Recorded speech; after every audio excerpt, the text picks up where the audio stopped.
Morning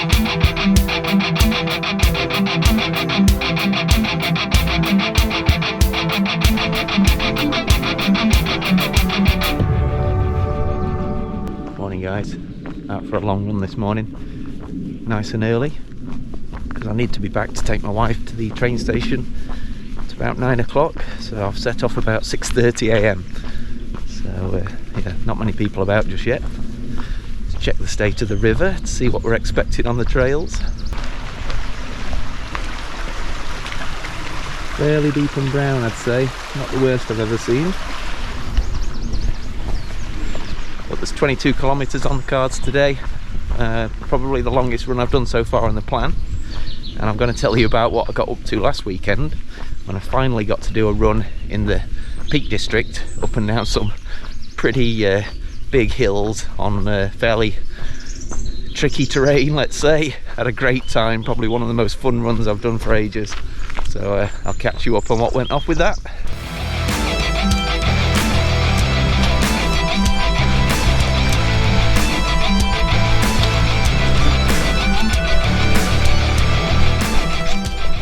Not my favourite part of the route this. I always have to cross this muddy field to get to the 5 Pits Trail, which is where I'll be doing a big chunk of the run today. That's nice and smooth and well looked after. This is just the price I pay for wanting to run on it from my house. There we go. So back to last week's Peak District run. Mornay had sent me the GPX file that we were going to follow. I think it was from a half marathon race that takes place up there. Quite a tough course, I'd say. So having parked the car up on a street on the edge of Buxton or Burbage, we had to run down one street and then up another, and this street was all uphill and it was a pretty long street. Being fresh and having only just started, there was no walking, we just carried on jogging up there. And that then led us to a wide kind of farm track, still uphill, a bit more rocky underfoot this one, and we just kept going.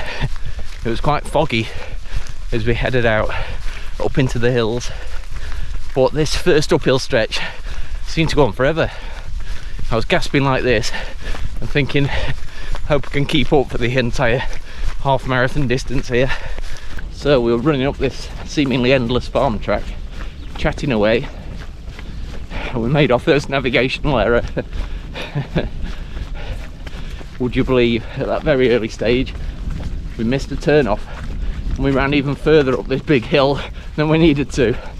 So we had to jog back down and find out where we were meant to turn off and head off into the hills.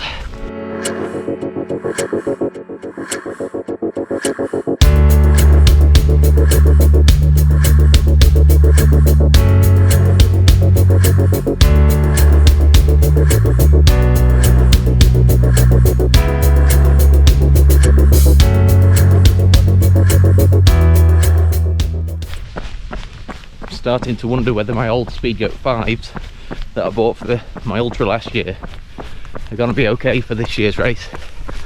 The grip in the mud is pretty non-existent now. Running on roads like I am now wears the bottom of the shoe down, the lugs get shorter and shallower and smoother, and then even though they're not perfect in the mud to start with, they're definitely not now. Just managed to take a wrong turn in the woods back there. I'm already under time pressure, giving myself 2.5 hours to get back in time for giving my wife a lift. Might be cutting it a bit fine.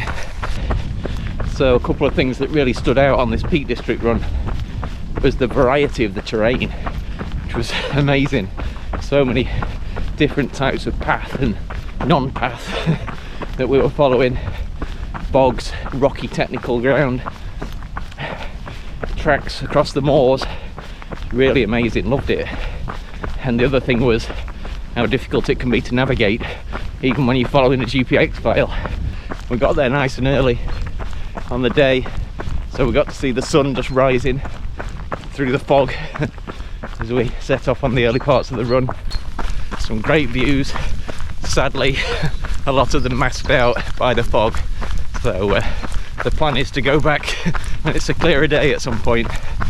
Although that area around Buxton isn't known for its great weather, being so high up. Seems to have its own climate. Now, I do a lot of running up and down hills. Can't avoid it where I live. But up in the peaks, it's a whole different ball game. I wasn't ready for that. Of course, we'd walk or kind of quickly hike up the really steep bits. But Mornay's stronger than me, and I was really trying to get my breath. My legs would get, you know, tired, and could feel the lactic acid building up if it was a particularly long hill. And we'd stop for breaks halfway up some of them. It's a real lesson in showing me what I'm not used to and not prepared for at this point.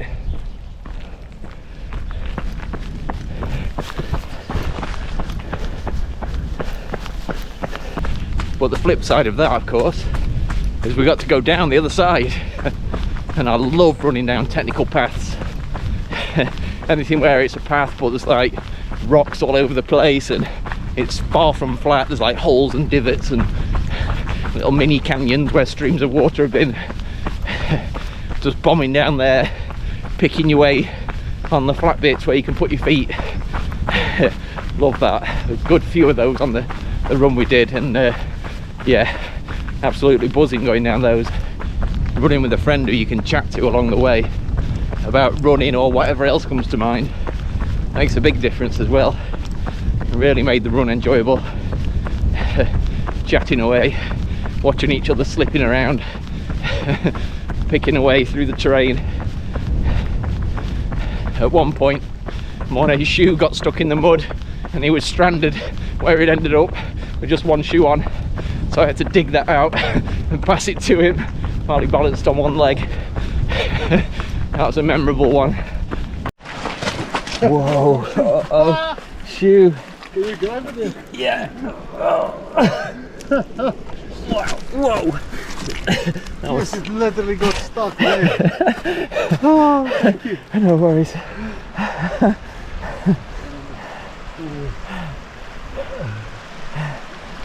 I've just had half the flapjack, which, due to a problem with our online grocery order, is the first thing I've eaten today.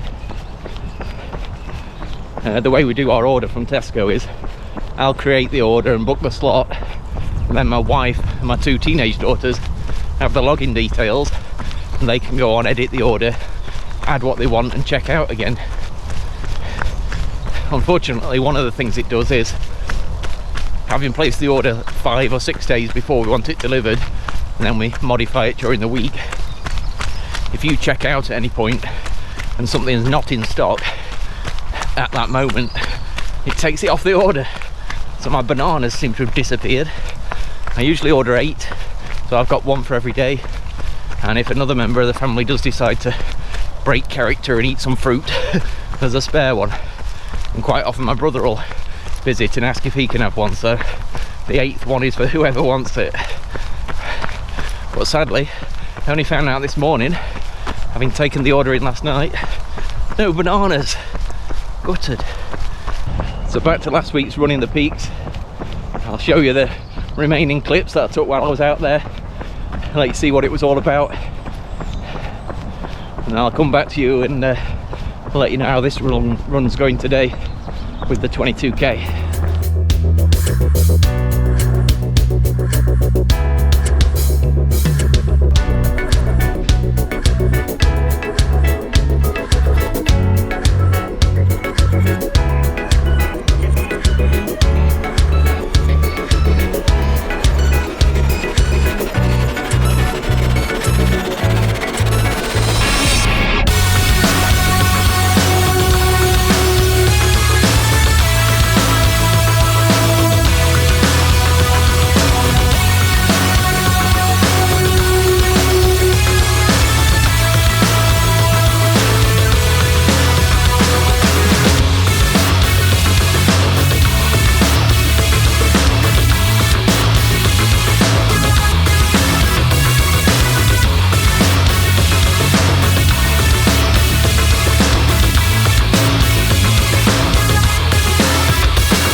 there we go then. Hope you enjoyed those clips of the Peak District route. We're planning to go back and do a different one another time, which I think has even more elevation. So that should be interesting. Just trying to fit it somewhere into my plan so I don't go too far off track. Though that one was longer than what I had planned for the weekend, so it's all good. Now you may recognise the red brick bridge up here and the motorway bridge beyond that from my previous runs on here, where I've finished the 5 Pits trail. I'm on the Silver Hill trail, but I've never gone too far along here. But I'm about to finish the Silver Hill and get onto the Teversall trail, so it's all new. Need to just get to the 11-kilometre mark along there and turn around. I've never been this far along this trail before, but one thing about these old railway lines is navigation's always fairly straightforward.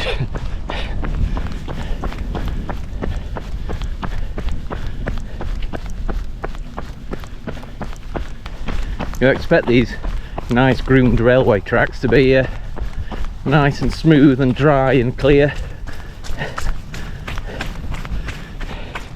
but you only have to ask John from 2 Running Brooms to find out that's not always the case. So after the fun and games of 2 weeks ago, the Marriott's Way Marathon, where I thought I was entering a marathon on a nice compact railway line trail, it's unwalkable, never mind unrunnable.